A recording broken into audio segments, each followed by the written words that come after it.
मानस शांत हों, जिनके गुणों के गान में वे वर्धमान महा जिन विचरे हमारे ध्यान में।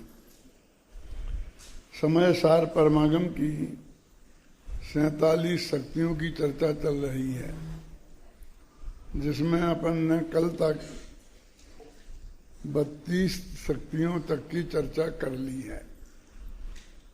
अब 33 से लेकर 38 तक की जो 6 शक्तियां हैं, बहुत प्रसिद्ध हैं, ये उन शक्तियों की चर्चा करते हैं। प्रसंग क्या है कि भगवान आत्मा या तो अपने को जगत का कर्ता मान के बैठ जाता है, या जगत के किन्हीं पदार्थों का को अपना अच्छा बुरा करने वाला मान के बैठता है। जैनेतर दर्शनों में तो एक ऐसी कोई ईश्वरीय शक्ति होती है जो इस सारे जगत की जिम्मेवारी ले लेती है। उसने भी अपने डिपार्टमेंट बना रखे हैं, ब्रह्मा विष्णु महेश। एक को करने का काम दे रखा है, एक को नाश करने का काम दे रखा है, अभाव करने का काम दे रखा है ना? और एक को रक्षा करने का काम दे रखा है। तो इस तरह से अलग अलग बना रखे हैं। सब दर्शनों में जो विश्व के 3 धर्म मुख्य रूप से हैं, एक हिंदू, मुस्लिम और ईसाई। और भी छोटे छोटे बहुत धर्म हैं, लेकिन 3 बहुत प्रसिद्ध हैं। और तीनों ऐसा मानते हैं कि विश्व में कोई एक ऐसी ईश्वरीय सत्ता है जो सारे जगत का संचालन करती है। हिंदू कहते हैं राम की मर्जी के बिना पत्ता नहीं हिलता, हुई है वही जो राम रचि राखा। तो मुसलमान कहते हैं खुदा की मर्जी के बिना पत्ता नहीं हिलता। ईसाइयों के पत्ते गॉड हिलाता है। अब जैनियों का क्या हो? जैन धर्म में इस समस्या का क्या समाधान है? तो जैन धर्म में ये कहा है कि होता स्वयं जगत परिणाम में जग का करता क्या काम। इस जगत में स्वयं ऐसे परिणमित होने की शक्ति है। उनके यहाँ ये कहते हैं ईश्वरवादी कि एक पेड़ पौधा पैदा होता है, धीरे धीरे बढ़ता है, फिर उसमें टहनियाँ डालियाँ पैदा होती हैं, फिर एक एक पत्ता, एक एक फूल, और उस पत्ते का अलग अलग कलर, फूल का अलग अलग कलर, एक एक पंखुड़ी का अलग अलग कलर, और एक पंखुड़ी में 10 तरह के कलर इंद्रधनुष जैसे घटते बढ़ते चले जाते हैं। देखी होगी ना आपने? इतना ये महान काम है, ये कौन करता है? इतना विशाल, इतना बड़ा काम सारे जगत का करने वाला बहुत कोई महान आदमी चाहिए, और वो ईश्वर के अलावा कोई नहीं हो सकता है। अब जैन दर्शन ये कहता है कि ये भगवान आत्मा ही ईश्वर है ना। वो जो पेड़ में, वो पेड़ में ही ये स्वयं जन्म से लेके मृत्यु तक उसकी एक एक समय की क्या क्या अवस्था होगी वो उसे नक्की है, और वो सब व्यवस्थित है।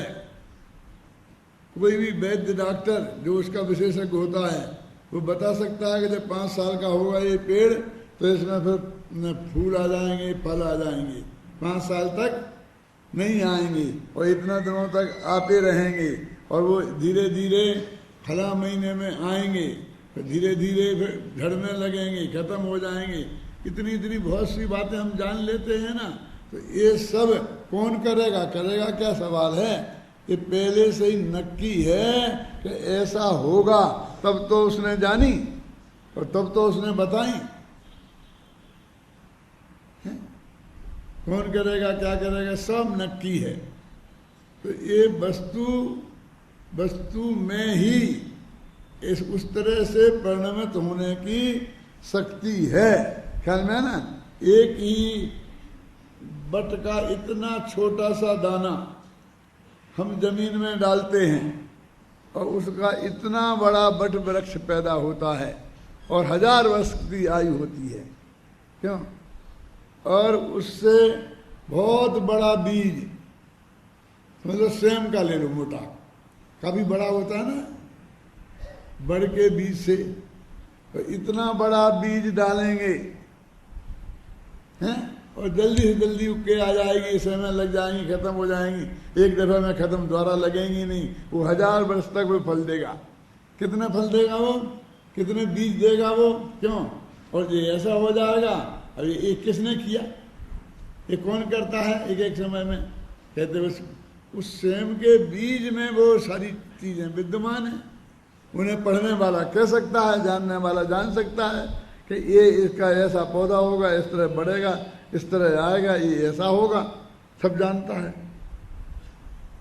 तो एक तरह का अपने तुम्हारे माथे कोई जिम्मेवारी नहीं है।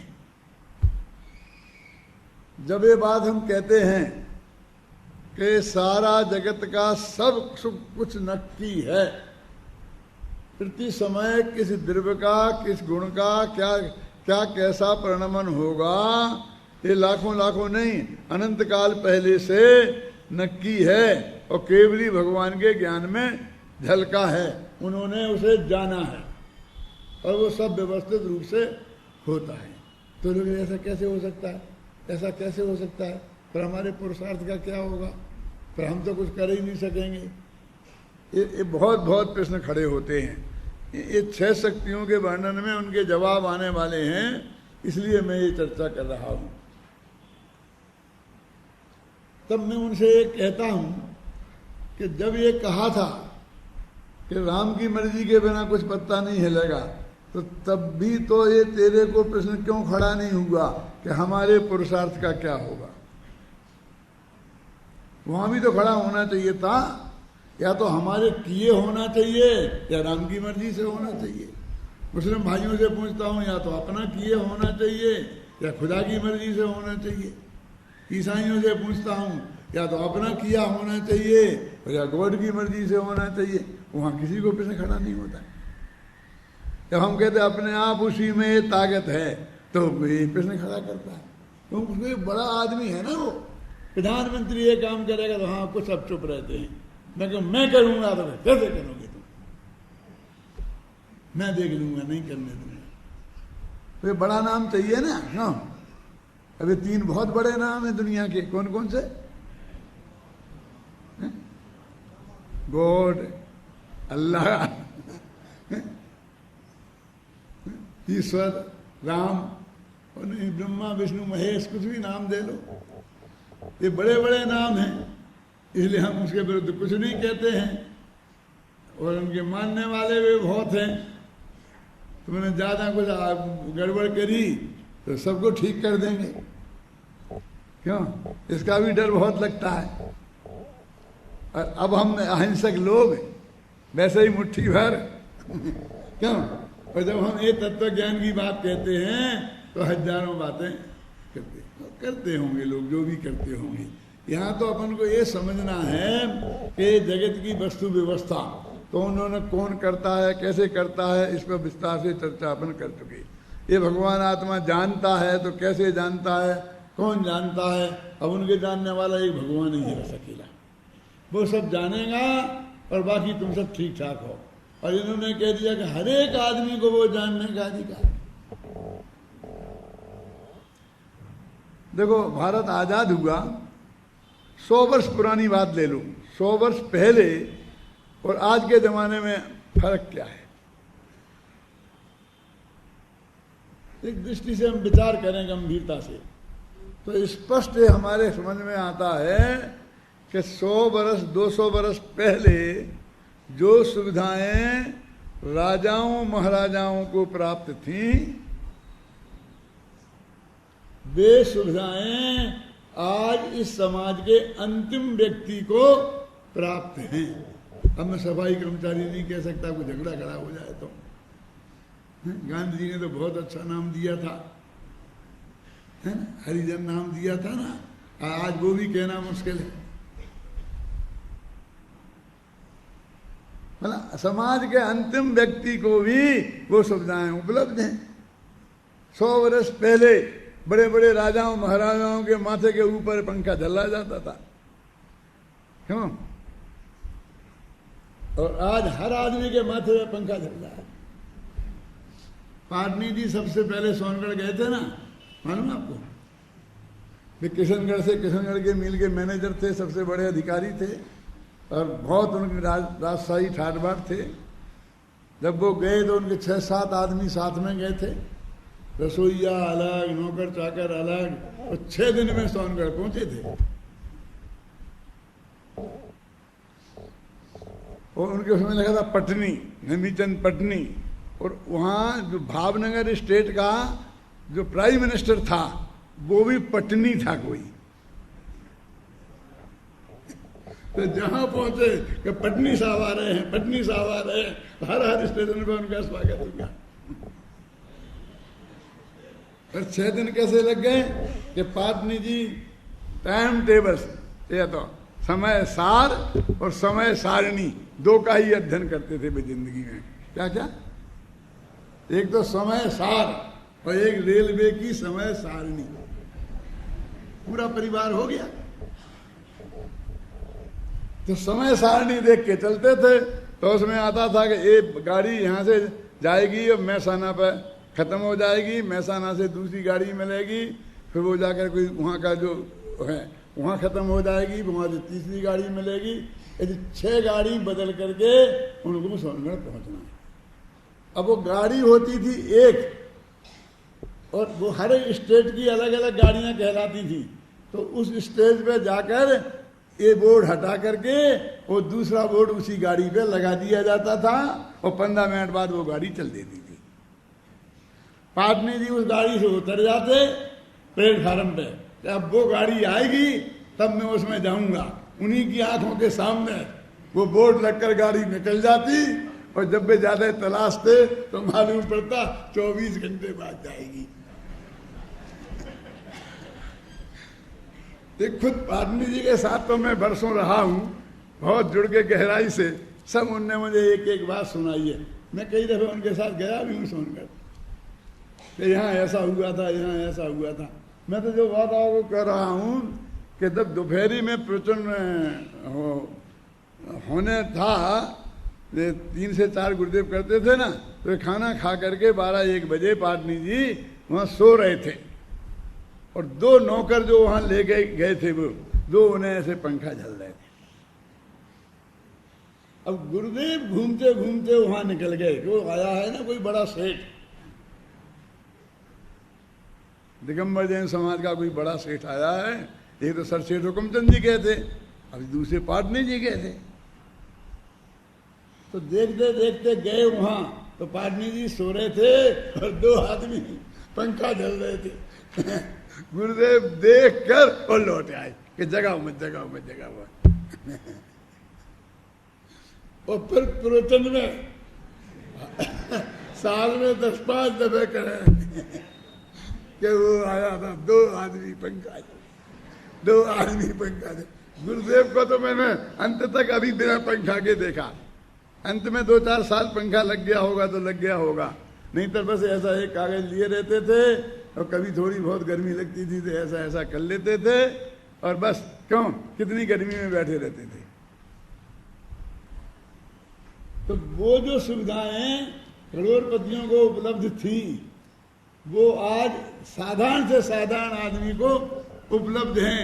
जिस बड़ी कार में बैठ के वो जा सकते थे, है ना, और आज वो कारों के मारे हमारे रोड पर जगह नहीं है, इतनी कारें हो गई हैं, और साधारण जनता भी कार से जाने लग गई है। वो सारी चीजें एक एक नहीं, हर चीजें आप हमको बना करके देखेंगे कि उनके घर में लेटरिन बाथरूम हुआ करता था, बेडरूम में उनके भी नहीं हुआ करता था। मैंने देखे हैं आगरा में, उनके जाके सर सेठ हुकुमचंद के घर भी देखे हैं, भागचंद सोनी के घर में भी ठहरा हूँ। उधर एक कोने में होता था, तो बाकी सब जंगल में जाते थे। सोनगढ़ में भी लोटा लेके जंगल में जाते थे। क्यों? और आज हर एक के घर घर में नहीं, हर बेड में लैट्रिन बाथरूम। मैंने कितनी तरक्की कर ली है, इतनी तरक्की तो हमने कर ही ली है कि हर एक के बेडरूम में लैट्रिन बाथरूम आ गया है। अब बेड पे ही आना बाकी है। जब डॉक्टर बेड रेस्ट बताएगा तब वो इच्छा भी पूरी हो जाएगी।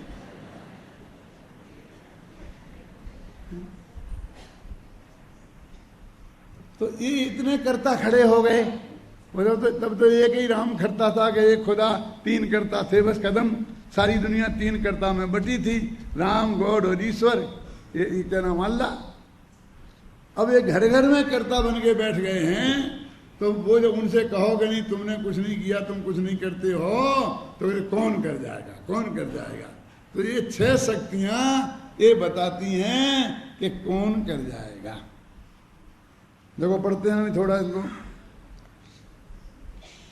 वर्तमान अवस्था से युक्त होने रूप भाव शक्ति, शून्य अवस्था से युक्त होने रूप अभाव शक्ति, वर्तती पर्याय के बेरूप भाव अभाव शक्ति, पूर्व में न वर्तती पर्याय के उदय रूप अभाव भाव शक्ति,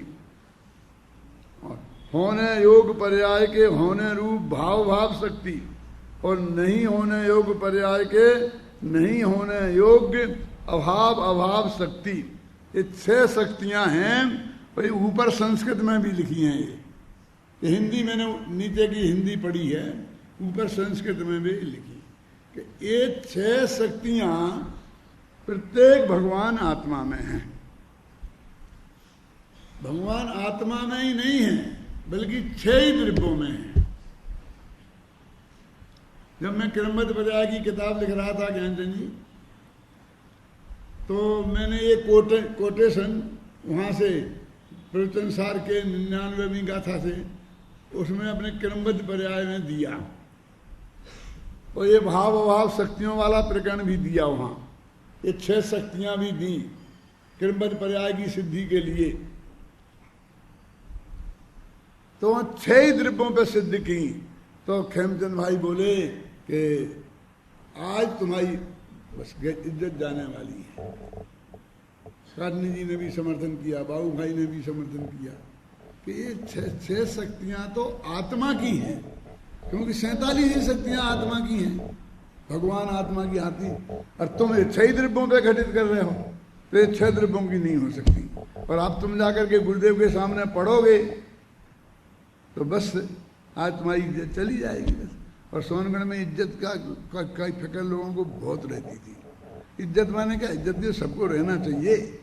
इज्जत माने गुरुदेव श्री ने हमारी प्रशंसा कर दी कि ये बहुत अच्छा आदमी है, ठीक समझता है, रुचि है, इसका नाम था इज्जत। और उनने कह दी काई न थी, कुछ नहीं समझता है, बस इसका नाम है इज्जत का लुट जाना। और हर आदमी को इसकी बहुत चिंता रहती थी कि गुरुदेव के मुख से कोई मेरे विरुद्ध ऐसा कमेंट्स ना निकल जाए कि जिसकी वजह से फिर मेरी इज्जत चली जाए। मैं एक ऐसा आदमी था कि अपनी इज्जत की परवाह नहीं करता था। तो मैं यही कहता था कि भाई क्या होगा, गलती निकल जाएगी ना, गुरुदेव गलती निकालेंगे ना, तो गुरु के सामने गलती नहीं निकलेगी तो कहाँ निकलेगी बोलो। मैं तो कहूंगा, और फिर गुरुदेव कह देंगे कि गलत है तो हाथ जोड़ के स्वीकार कर लूंगा। और उसमें क्या दम है? तो गुरुदेव के कहने से आज इज्जत उतर जाएगी और कल गुरुदेव फिर प्रशंसा कर देंगे तो उतर जाएगी। क्यों? यदि इसी से होता है तो काय की फिक्र करना। लेकिन नहीं पंडित जी, ये ठीक नहीं है, ये ठीक नहीं है, ये ठीक नहीं है। मैंने कहा 6 द्रव्यों पर हैं भाई।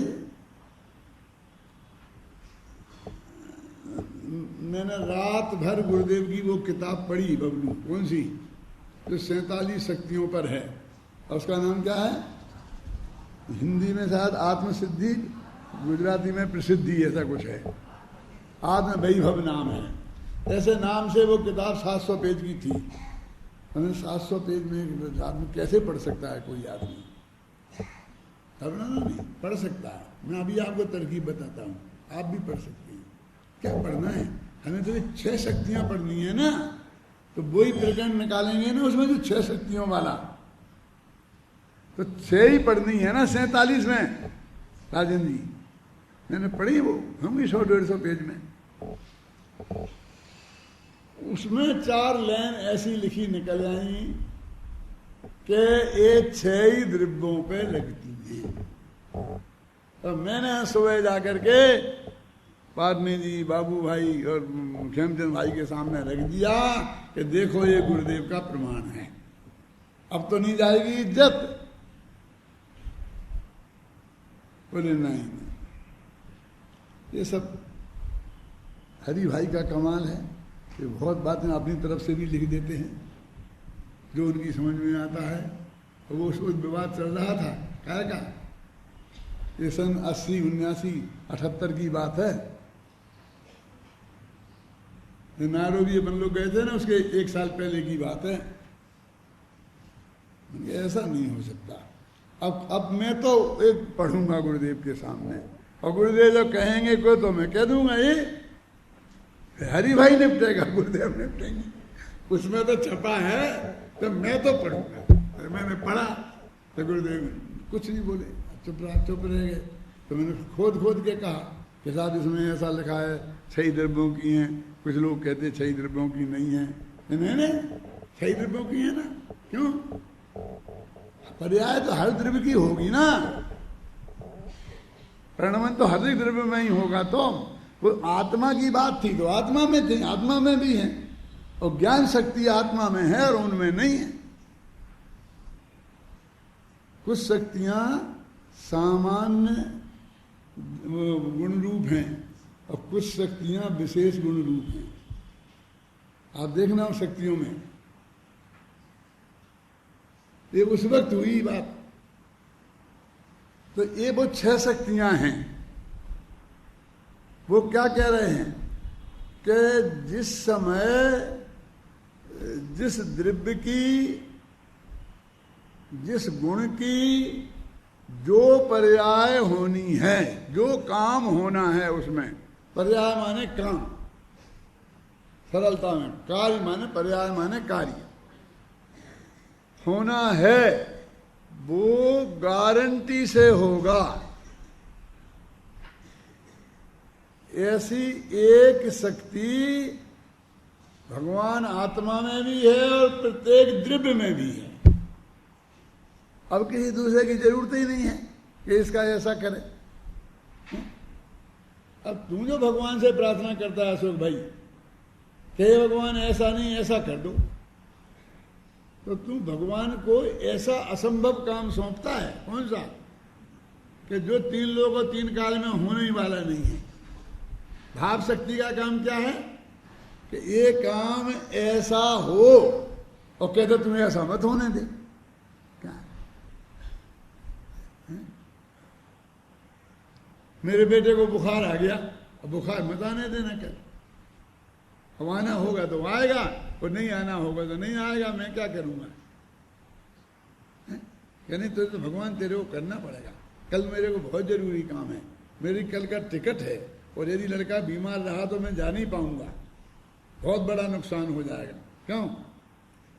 इसलिए तेरे को ये काम तो करना ही पड़ेगा।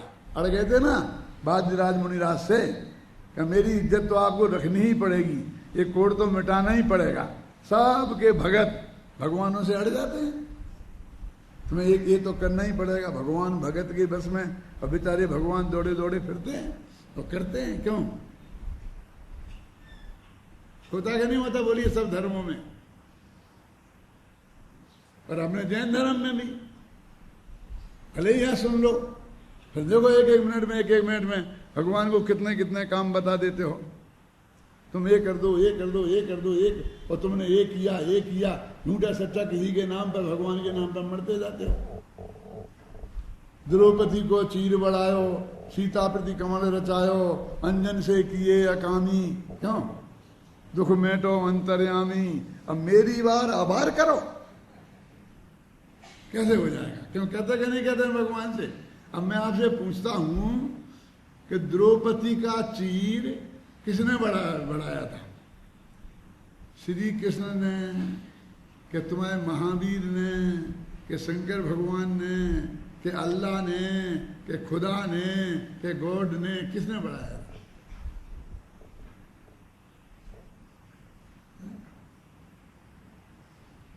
किसने बढ़ाया था पता? अब एक एक काम को छह भगवान, अब उनमें झगड़ा हो जाता कि नहीं इनने बढ़ाया था, इनने बढ़ाया था। अरे भाई, जब द्रौपदी का चीर बड़ा था उनका झगड़ा बेजाने, लेकिन मैं अपना निपटा देता हूं कि भगवान महावीर ने गारंटी से नहीं बढ़ाया था। जो लोग कहते हैं वे झूठ बोलते हैं, सही नहीं।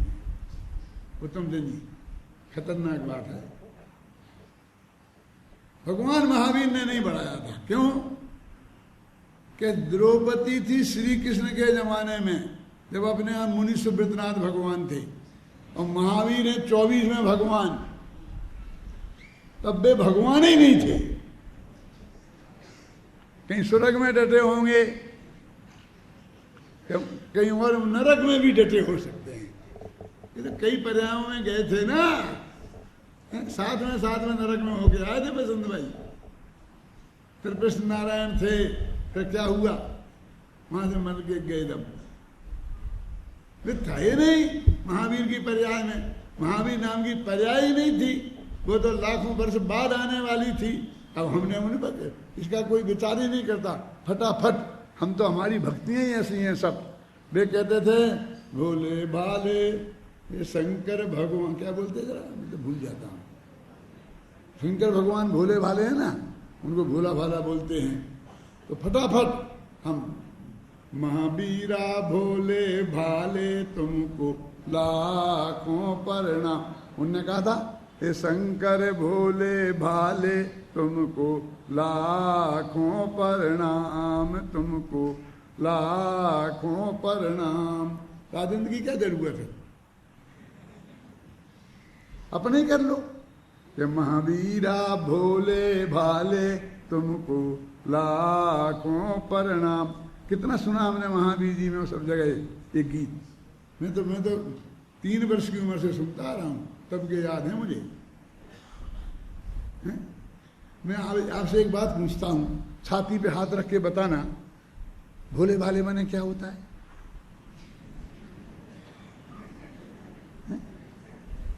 मैं नहीं, मैं कहो नहीं, लेना देने के पड़ जाएंगे। भोले भाले माने क्या होता है? ना समझ। मैं कोई खतरनाक शब्द नहीं कहना चाहता हूं, क्योंकि भगवान के साथ जुड़ा। भोले भाले का यही अर्थ होता है। अपने भगवान महावीर सर्वज्ञ थे कि भोले भाले? मैं बताऊं, सर्वज्ञ थे कि भोले? यहाँ सर्वज्ञ भी कहते जा रहे हैं और यहाँ भोले भाले भी कहते जा रहे हैं। क्या उनने कही तो हम भी कहेंगे? तो ऐसे उनके भगवान ने सीता का चीर बढ़ाया तो हम कहेंगे हमारे भगवान ने बढ़ाया। तो सीता जी का क्यों बढ़वाते? किसी और का बढ़वा देते। द्रौपदी का क्यों बढ़वा रहे? क्यों? तुम और एक नया खड़ा कर देते। अरे कहाँ झंझट पड़े हम नए के में, हम तो उसी में लगाएंगे ना। वास्तव में किया किसी ने कुछ नहीं। अब कहना ही कहना है, तो लड्डू ही खाना है, मन के ही लड्डू खाना है, तो फिर फीके क्यों? बढ़िया होना चाहिए। और फीके भी खाएं तो थोड़े क्यों? फिर तो भरपेट खाएं। फिर कंजूसी ही क्या कि जब कहना ही कहना है, होना जाना कुछ है ही नहीं।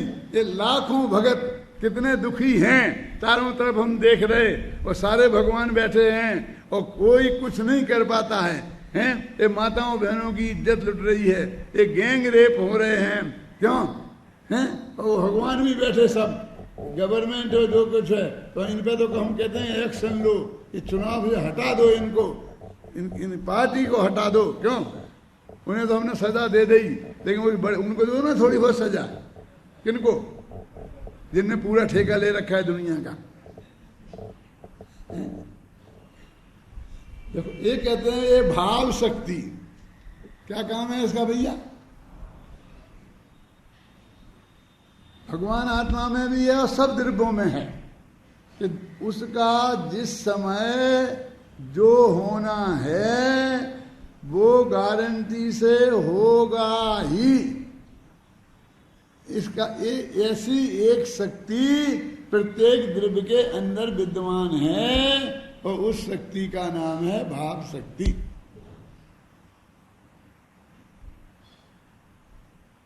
क्यों? वो ये बताना चाहते हैं? मैं कभी कभी बोलता हूँ कुन आचार्य के संदर्भ में कि समय सार का कर्ता कर्म अधिकार सबसे बड़ा अधिकार है और जिसमें कर्तावाद के बारे में विचार किया गया ना, और फिर उनका मन नहीं भरा तो सर्वसिद्धि ज्ञान अधिकार में फिर दोबारा धुनाई शुरू कर दी।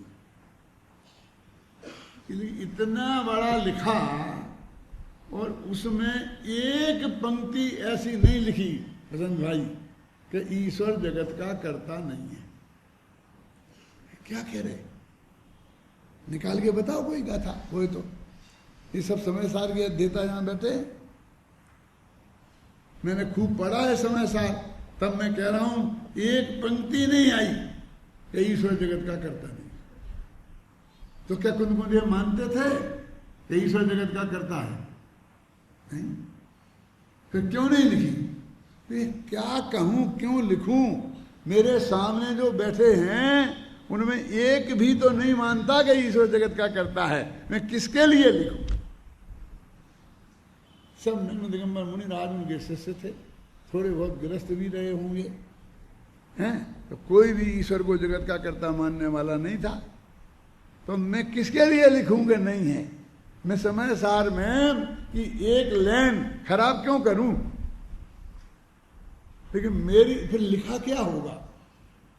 हमने न्याय शास्त्र पढ़ा, न्याय प्रथमा, न्याय मध्यमा, न्याय तीर्थ सब में पढ़ा। ईश्वर जगत का कर्ता नहीं है, जगत का कर्ता नहीं है। 100 पेज में हर साल पेपर में आता था कि ईश्वर जगत का कर्ता है कि नहीं, उस पर एक निबंध लिखिए। हर साल पेपर खूब निबंध लिखे। और ये कुंद ये कहते कि हमारी समस्या ही नहीं है। हमारी समस्याएं छोटे छोटे ईश्वरों से है जो बन गए हैं कर्ता। कोई कहता मैं अपने घर का करता हूं, मैं परिवार का करता हूं, कोई मोहल्ले का कर्ता बना बैठा है? कोई देश का, कोई समाज का है, कोई दुनिया का, कोई प्रांत का। जितने ये नेता है ना, उतने उतने क्षेत्र के कर्ता अपने को मानते हैं। मुझे तो इन कर्ताओं से निपटना है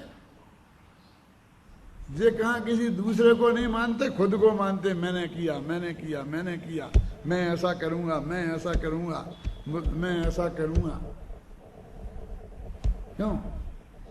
खूब आश्वासन दो कि मैं ऐसा करूंगा, ऐसा करूंगा, वोट ले लो और जीत जाओ। और फिर जब करने का नंबर आए तो मेरे पास भेज देना, ये हुकुमचंद से जाए कहो।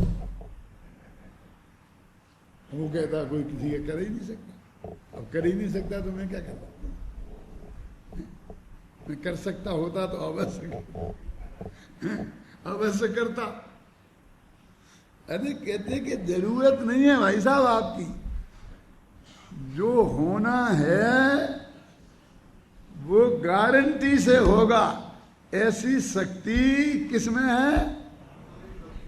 प्रत्येक द्रव्य में है। अब वो कितना बड़ा काम था। जंगल है, इतने पेड़, इतने पौधे, इतने निकल रहे, किसमें कितनी टहनियां निकल रही, कितने पत्तियां, कितने फूल, उसमें कितने कलर। एक दफा भरना हो तो भर सकते हैं, अपन चित्र बनाते हैं ना, लेकिन ये तो क्षण क्षण में बदलते हैं अपना रंग। क्यों? हमने तैयार किया और एक क्षण में बदलना, तो फिर बदलो, फिर बदलो। वाणी बहुत थक जाता होगा।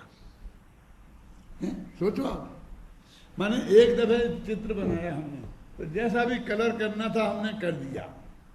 अब माथा तो नहीं, पच्ची नहीं है, लेकिन वो तो सुबह अलग कलर, दोपहर का अलग कलर, शाम का अलग कलर है, एक एक पत्ती का।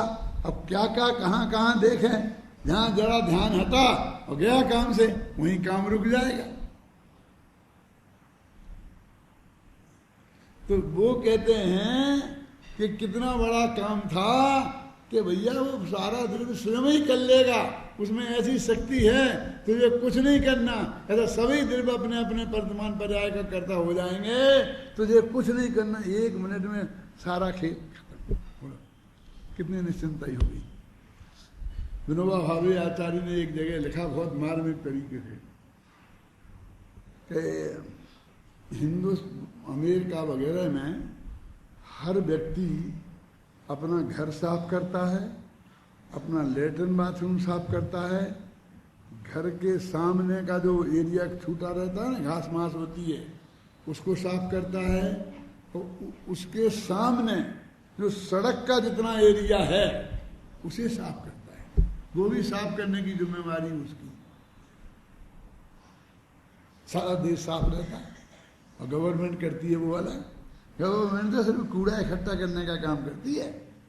वे आती हैं उनके दौड़ दौड़ के बड़े बड़े ट्रैक्टर, और तुम्हारा कूड़ा भर भर के ले जाते हैं, बस। वे सफाई नहीं करती वहाँ। हमने किसी को झाड़ू लगाते नहीं देखा, साफ करते नहीं देखा, वो कूड़ा करकट ले जाते देखा। और अपना देश तो इतना महान है कि हर व्यक्ति को सारा देश गंदा है इस बात की बहुत चिंता है, और रोजाना व्यक्त करता है, सभाओं में, घर में, प्रवचन में, खाते वक्त, उठते वक्त, बैठते वक्त, सरकार कितनी निकम्मी है, इतनी गंदगी पड़ी है, कोई करता ही नहीं है, ये नहीं करता है। सब सारा देश, 1.25 अरब लोग को चिंता है देश को साफ करने की, लेकिन करता कोई अपना घर भी ढंग से साफ नहीं। क्या? तो विनोबा भावे ने लिखा कि ये जो सारी चिंता छोड़ के अकेला अपना अपना घर साफ कर लो और उसके सामने की सड़क साफ कर दो, तो सारा देश 1 घंटे में साफ हो जाएगा। कितना आसान है। जैनी होंगे विनोबा भावे? हाँ, आधे जैनी से ज्यादा जैनी थे।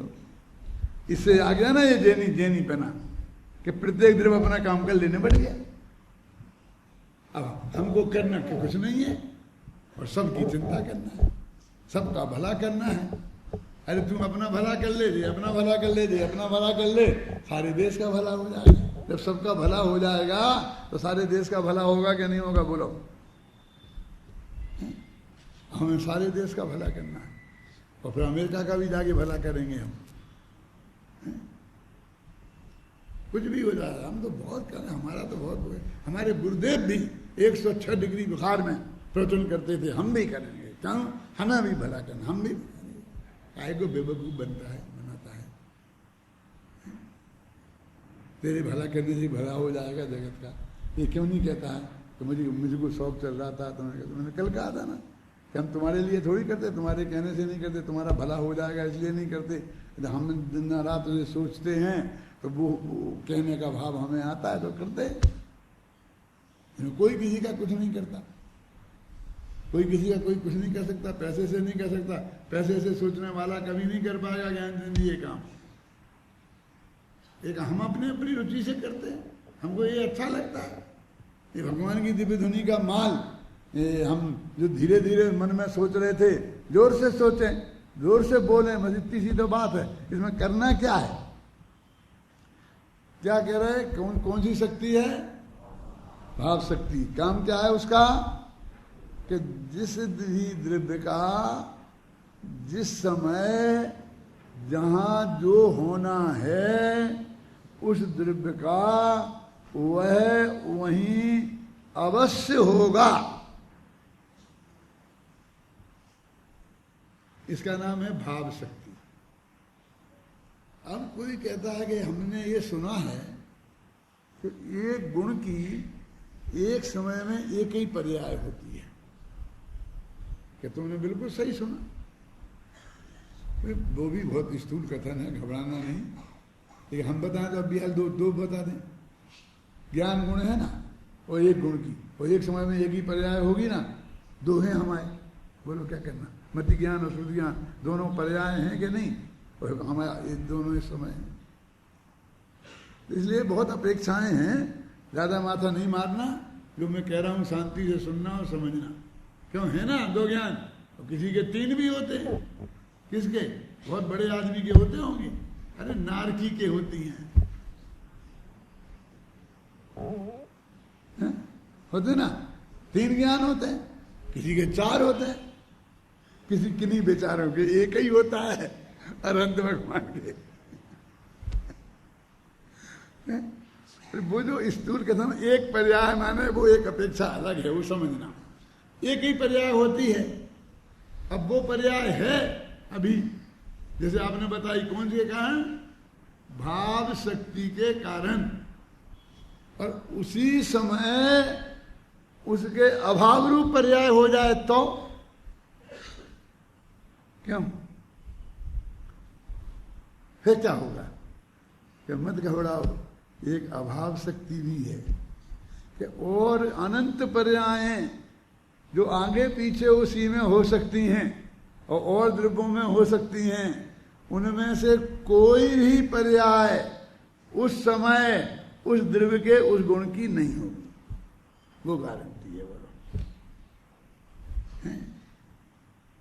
ये कहते ये किताब मैंने आपको दे दी सेकर्दन जी, और फिर संजीव मांगने लग गया तो मैं किसको दूंगा? इस बहाने में आपको नहीं देना चाहिए। फिर संजीव कहेगा दादा मुझे दे दो, कहीं संजीव मांगने लगे तो मैंने क्या, मुझे किसी को नहीं देना है, लेकिन एक दूसरे को उलझाना है। तय कर लो तुम, मैं उसको दे दूंगा। अच्छा हमने तय कर लिया, सबने मिलके, तीनों जने मिलके कह रहे हैं कि पंडित सेकर्दन जी को दे दो तुम। मैं सोचूंगा। अब क्या सोचेगा? अब तो बात पक्की हो गई ना।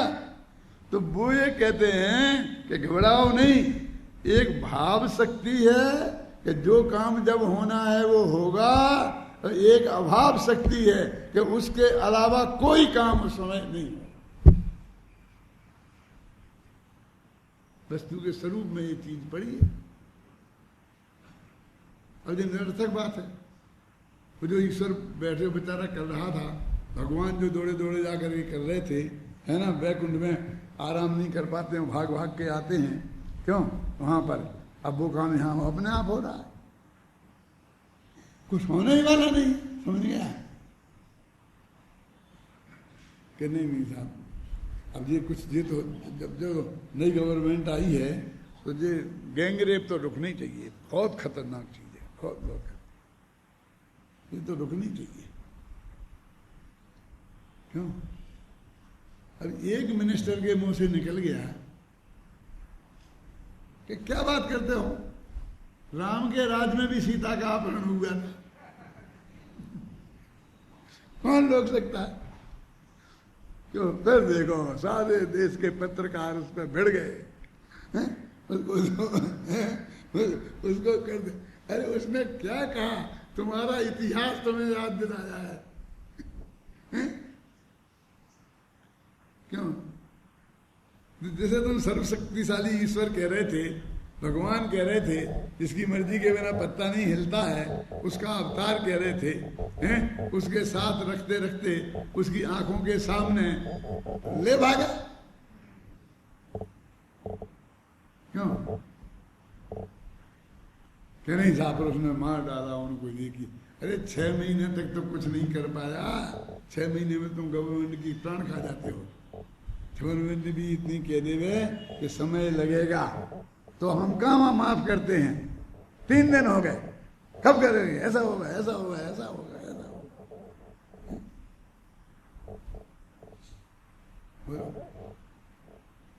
अब वो तो उनने वो बात कही, उनके इतिहास में लिखा था, इसलिए लेकिन यदि मैं ये तत्व ज्ञान समझाऊं वहां क्या कि वो तो जिस समय जो पर्याय होनी थी वो ही हुई, दूसरी हुई ही नहीं, और दूसरी कोई पर्याय हो ही नहीं सकती, और कोई उसे बदला बदली कर ही नहीं सकता। और भविष्य में कि भविष्य में जो जिसकी जहां जैसी पर्याय होनी होगी वो होके रहेगी, उसे कोई दुनिया की ताकत नहीं रोक सकती है। क्यों? जमानत जब्त हो जाएगी, है ना वस्तु की स्थिति। सोचो क्या तत्व ज्ञान है अपना, अपन ऊपर ऊपर हाँ भाव शक्ति है उससे होती है, फटाफट सब सुना देंगे अभी, लेकिन सोचो तो क्या अर्थ है उसका। क्यों? अभी हम लड़कों से पूछेंगे भगवत पर्याय रूप भाव शक्ति, भगवत पर्याय रूप अभाव शक्ति, फटाफट बोल देंगे, अपने अन्ना जी उन्हें इनाम दे देंगे, हमारे हाथ से ही दे देंगे, हमें इनाम दे देंगे, टॉपर हो जाएगा।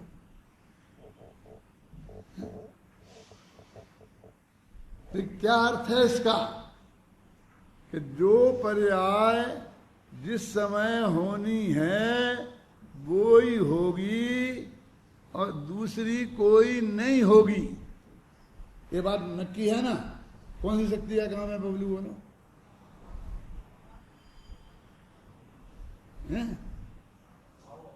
ये डर लगता है कि गड़बड़ होगी।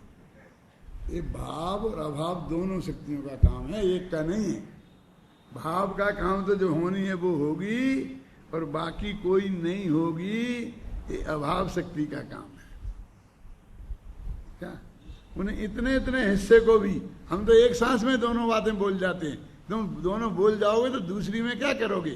तो इतनी ही बोलो कि जो पर्याय होनी है वो ही उस समय होगी, बस खत्म।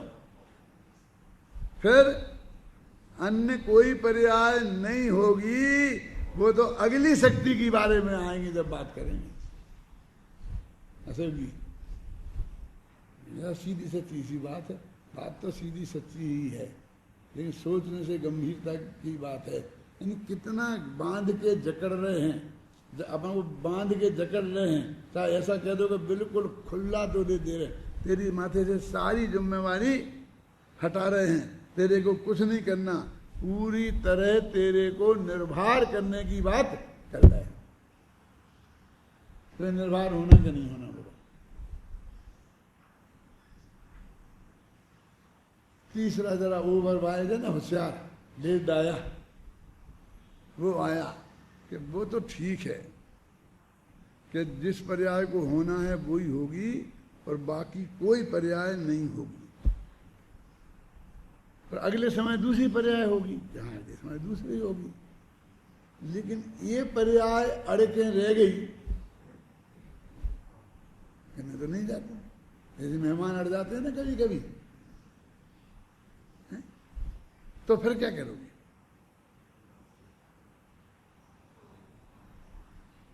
हम वहां थे तो टोरंटो में, कनाडा में, तो हमारा जो बुकिंग था होटल का तो सब थे, सब विद्वान उसमें ही थे। उत्तम चंद जी भी थे, अभय कुमार जी भी थे, सब थे हम साथ में। अब बस जितने तारीख तक बुक करी थी, अरे उनने हमारी टिकट एक दिन बाद की कराई पसंद भाई। अब वो तो कहेंगे खत्म कर, खाली कर। अरे मैं एक दिन के पैसा ज्यादा ले लेगा और क्या करेगा, हम सब इसमें निश्चिंत। लेकिन वो तो अगले दिन तो उसने दूसरे की बुकिंग कर दी थी और वे सब आगे छाती पे बैठ गए। वो भी इतना बड़ा ग्रुप था। अब आप कुछ नहीं कर सकते, अब तो आपका सामान उठा के फेंक देंगे। सेठ जी भी कुछ नहीं कर सकते थे, सेठ जी भी सबको अपने घर ले गए।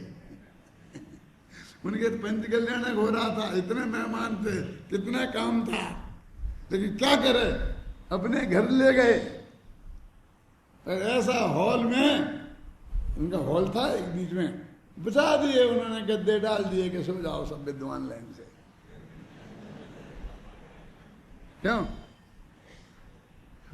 सबको सोना पड़ा। गवाह बैठे मेरे सामने, उत्तम चंद जी सब सो गए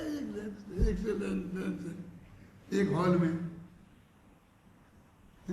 जिसने इतना बड़ा मंदिर है। 9 लाख डॉलर कितना खर्च किया भैया?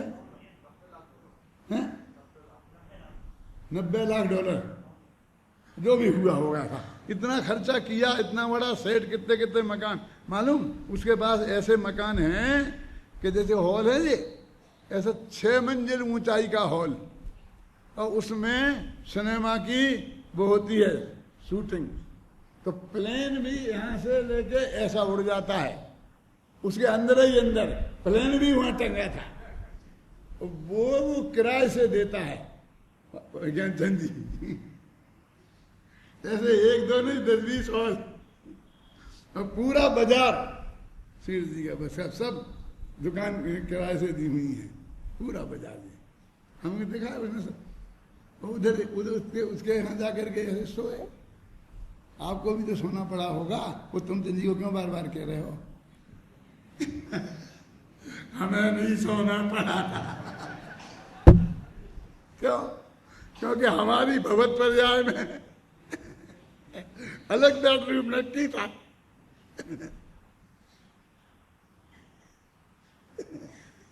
मेरे कहने का मतलब ये है कि कितनी कितनी व्यवस्था कहाँ कहाँ है, आप समझ लेना। वस्तु के स्वरूप में कितनी गहराई से सारा व्यवस्थित है। लोग ये इसकी व्यवस्था समझ में नहीं आती। ये कर्तृत्व के अभिमान में इतना मरा जा रहा है, तो वो क्या कहते हैं कि वो नहीं हटी तो क्या कहा कि बस जो पर्याय जहां अड़ी है वो नहीं हटी। हम नहीं करते होटल का खाली, कैसे नहीं करते? वहां एक शक्ति और है जिसका काम ही ये है कि इस समय जो पर्याय है उसे हटा के अगली समय खाली कराए। उसका नाम क्या है? भाव अभाव शक्ति। जो भाव माने जो है उसका अगले समय में गारंटी से अभाव हो जाए, ऐसी शक्ति प्रत्येक द्रव्य में है। अभी 3 शक्तियों की चर्चा करी, बाकी की 3 की अपन कल बात करेंगे।